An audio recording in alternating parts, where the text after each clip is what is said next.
जय हिंद जय भारत, जय हिंद जय भारत, जय हिंद जय भारत। शुक्रिया सर। सर, बड़ा हंगामा यहाँ पर एक हो रहा है और ये लोकल बॉडी इलेक्शंस में बड़े बुरी तरह से हारे हैं। इसके ऊपर भी हम बात करेंगे। साथ साथ एक ओआईसी की यहाँ पे जो मीटिंग थी उसको भी बहुत से लोग कह रहे हैं कि उसमें भी कोई खास कामयाबी नहीं मिली है पाकिस्तान को। आप इन दोनों चीजों को कैसे देखते हैं? मैं सबसे पहले तो ये गैर जमहूरी रवैया जो हमारी करंट एडमिनिस्ट्रेशन है, हमारी खास साहब पीटीआई की, इसके बारे में थोड़ा सा टच करना चाहूंगा। सबसे पहले इन्होंने ज्यादती की खुद की, जब इनको रिटर्न नोटिफिकेशन था इलेक्शन कमीशन का कि आप केपीके में आके अपने हेल्थ कार्ड डिस्ट्रीब्यूशन ना करें। ये खिलाफ वर्जी थी इलेक्शन कोड की। और हमारे जो रियासत मदीना के ठेकेदार हैं उन्होंने जाके वहां पे उस पर पहले तो खिलाफ वर्जी इन्होंने ये की। मैं आपकी तवज्जो, ज्यादातर लोगों ने इस चीज को कवर नहीं किया। एक चीज और टॉपिक जो बड़ा खतरनाक ट्रेंड था उसकी तरफ आपकी तवज्जो कराना चाहूंगा कि ये चाहते नहीं थे कि वहां इलेक्शन हो, क्योंकि इनको पता था, इनको एजेंसियों ने बता रखा था कि आप बड़े बुरे तरीके से हारेंगे। आपको पता होना चाहिए कि ये कोर्ट के जरिए डिले करा रहे थे। और उसके बाद इन्होंने ये किया, दूसरा स्टेप इन्होंने गैर जमहूरी ये किया। इन्होंने कहा कि हम गैर जुमाती बुनियादों पर इलेक्शन कराएंगे, और उस पे जाके मौलवी सिराजुल हक साहब ने कोर्ट से जाके ऑर्डर लेके तो इन्होंने इलेक्शन कराए। दूसरा उसमें यह था कि इन्होंने जो हल्के वहां पे अनाउंस किए अपनी मर्जी के, पीटीआई वालों ने ये समझते थे कि ये हमारे फेवरेट डिस्ट्रिक्ट्स हैं और यहां से हम जीतेंगे। यहाँ वो समझते थे कि हम स्ट्रांग हैं। पेशावर, मर्दान, चारसदा, नौशहरा, ये समझते थे कि दिस इज आवर बेस और यहां से हम इलेक्शन जीतेंगे। और उस पे जाके इन्होंने इलेक्शन हुआ, और वहां से जिस तरीके से जो सबसे ज्यादा मुझे कंसर्न ये है कि धांधली की एक हिस्ट्री बनाई गई है। कि एक तो होता है इलेक्शन कमीशन, आपके डस्का में तो आपका अमला अगवा हुआ था, यहाँ पे अमले की जो सिक्योरिटी थी वो भी अगवा हो गई। और उसके बाद ये कि एक दो कैंडिडेट मर्डर हुए हैं वहां पे। और सबसे बड़ी सितम जरीफी ये कि रॉकेट लॉन्चर का इस्तेमाल किया गया और किसी के माथे पे बल भी नहीं। मेरा मकसद होता है ना कि कोई ये कहे कि ये क्या हो रहा है, बिल्कुल कुछ नहीं है। उसके बाद ये है कि हमारे एक जो आपके मिनिस्टर थे बल्दियात के, वहां पे सारे मिनिस्टरों ने लाइन ले जाके वहां पे कैंपेन की गई और तरक्याती जो आपके प्रोजेक्ट्स थे। मैं मेंशन करना चाहूंगा कि आईएमएफ की कंडीशन थी कि आपके तरक्याती कामों को, उस बिल को, उन पैसों को रोक दिया जाए, लेकिन ये करते रहे वहां पे जाके। इसके बावजूद वहां से ये हारे इलेक्शन। और ये अभी आप ये अंदाजा लगाएं, ये वो जगह है जहां इनकी बेस थी, जहां से स्ट्रांग थे, 8 साल से रूल कर रहे थे।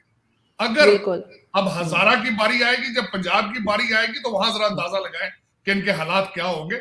वहां मुझे वो मरियम बीबी की बात याद आती है कि एक तो इनका टिकट कौन नहीं लेता, जो टिकट ले उसको साथ हेलमेट की जरूरत पड़ेगी।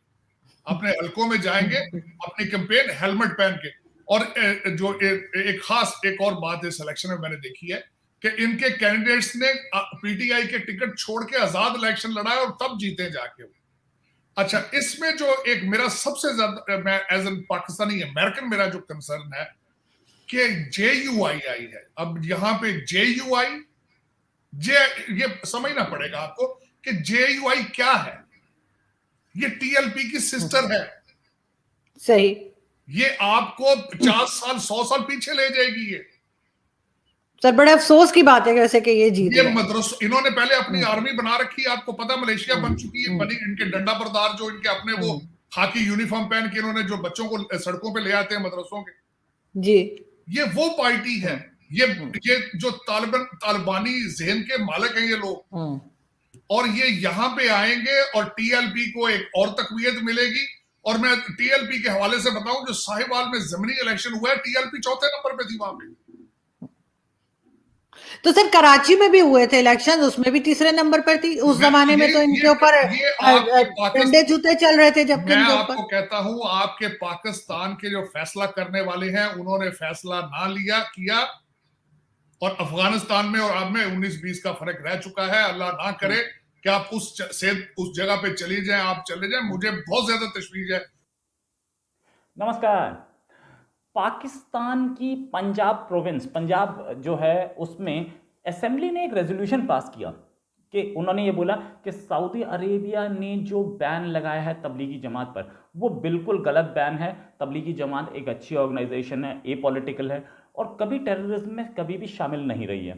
और उन्होंने तबलीगी जमात के साथ अपना समर्थन जाहिर किया। खैर ये पहली बार नहीं है कि कभी उन्होंने पाकिस्तान ने ऐसे दूसरे कंट्री के इंटरनल पॉलिसी से रिएक्ट किया हो। इससे पहले फ्रांस पे भी किया था और फ्रांस में एक आदमी का मर्डर हुआ था। उस पूरे किस्से में पाकिस्तान में कई लोग मारे गए, इनफैक्ट 8 पुलिस वाले भी मारे गए और जो मारे गए और वो भी शहीद और जिन्होंने मारा वो भी शहीद, उनके ऊपर से सारे केस वैसे हटा लिए गए। खैर इनफैक्ट ऐसा होता रहता है पाकिस्तान में, इस्लाम के नाम पे गुंडागर्दी। ये सऊदी अरेबिया भी ये बात भूल गए ये लोग कि सऊदी अरेबिया भी तो एक मुस्लिम कंट्री है। उसे पता है ना कि कैसे इस्लाम चलता है और क्या इस्लाम है और क्या इस्लामिक है। उस आपसे बड़ा मुस्लिम कंट्री है, हर साल हज करवाता है और इस्लाम के 2 सबसे पवित्र साइट उसके पास है। आपके पास क्या है? वहाँ लोग इस्लाम को समझने वाले होंगे, उनकी इंटरनल सिक्योरिटी उनके सिक्योरिटी वाले भी समझते होंगे कि ये क्या समझाता है और क्या नहीं बताता है। तो आपने उसके ऊपर उंगली उठा दी, सीधे सीधे सऊदी अरेबिया से पंगा लेके जाएंगे कहाँ? कर्जा लेने वहीं जाना पड़ेगा आपको। वो डेफर्ड पेमेंट पे ऑयल आप ही को दे रहा है, एक बार रोक देगा ना तो आप ये रेजोल्यूशन उल्टा रेजोल्यूशन पास करोगे। खैर एनीवे आपको क्या पता आप क्या करें। ये रेजोल्यूशन जो आया था इसमें बोला गया कि ये तबलीगी जमात ये पॉलिटिकल है। खैर आपको अपनी हिस्ट्री शायद भूल गए। जनवरी 2016 पाकिस्तान के पंजाब प्रांत यानी कि आप ही के स्टेट ने बैन लगा दिया था तबलीगी जमात पे, पार्शियल बैन। और बैन में ये लगाया था कि ये कभी यूनिवर्सिटीज़ में घुस करके स्टे नहीं करेंगे, वहाँ प्रचार नहीं कर सकते, वहाँ पे नहीं सिखा सकते। क्या आपके यहाँ इस्लाम प्रीच नहीं किया जाता? क्या तबलीगी जमात इस्लाम नहीं प्रीच करती, टेरर सिखाती थी? कि क्या ये पॉलिटिकल थी उस समय? क्या ये उस समय ए पॉलिटिकल नहीं थी? क्या ये उस समय टेरर सिखाती थी जो आपने इसको मना किया कि ये यूनिवर्सिटीज़ में नहीं जाएगी? ठीक है, क्या आपकी यूनिवर्सिटीज़ में नमाज नहीं पढ़ाई जाती? पढ़ाई जाती है ना। आपकी यूनिवर्सिटीज़ कॉलेजेस में इस्लामिक लेक्चरर्स भी होते हैं जो कि भाई इस्लामिक स्टडीज़ होता है। और जो लोग इस्लामिक स्टडीज़ में स्टूडेंट्स नहीं हैं उनको भी आप इस्लाम के लेक्चर्स देते हैं। ये भी इस्लामी सिखा रही थी, तो ये बैन क्यों लगाया गया था? क्या आपको ऐसा लग रहा था कि तबलीगी जमात गलत इस्लाम पढ़ा रही है इसलिए आपने बैन लगाया था? या आपको लग रहा था कि आपके बच्चों को पॉलिटिक्स सिखा रही है? क्या उस टाइम कुछ गड़बड़ हो रही थी? सीधे सीधे बोलिए ना कि उस समय आपके इलेक्शंस आने वाले थे और आपको लग रहा था तबलीगी जमात जो है वो इलेक्शंस में आपके खिलाफ कैंपेन कर सकती है, रूलिंग पार्टी के खिलाफ, इसलिए बैन लगा था। ये सारी की सारी चीज़ें रिकॉर्डेड हैं, मैं नहीं बता रहा। इसके बाद आपने बोला कि इस रेजोल्यूशन बोला गया तबलीगी जमात का आतंक से कोई रिश्ता नहीं है। तो एक चीज़ बता देता हूँ, 7 कंट्रीज़ ने बैन कर रखा है, एक नहीं 7 कंट्रीज़ ने बैन कर रखा है तबलीगी जमात को। रिकॉर्ड्स पे है, मैं नहीं बोल रहा हूँ, रिकॉर्ड्स पे है। 7 कंट्रीज़ कौन से हैं?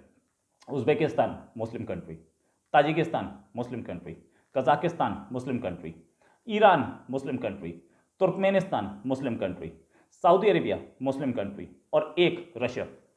7 कंट्रीज़ ने बैन किया। अकेला पाकिस्तान जो है सबकी इंटरनल मैटर्स में टांग अड़ाएगा और सबसे पंगा लेगा।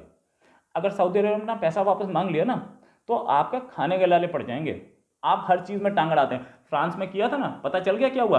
खैर इन्होंने ये भी बोला कि उधर ही रेजोल्यूशन में ये बोला गया कि हमने सऊदी अरेबिया के एनवॉय से यानी कि एम्बेसडर से बात की है और बोला है कि ये बैन को ना दोबारा इसको प्रोसेस किया जाए, इस पे दोबारा रीथिंकिंग की जाए।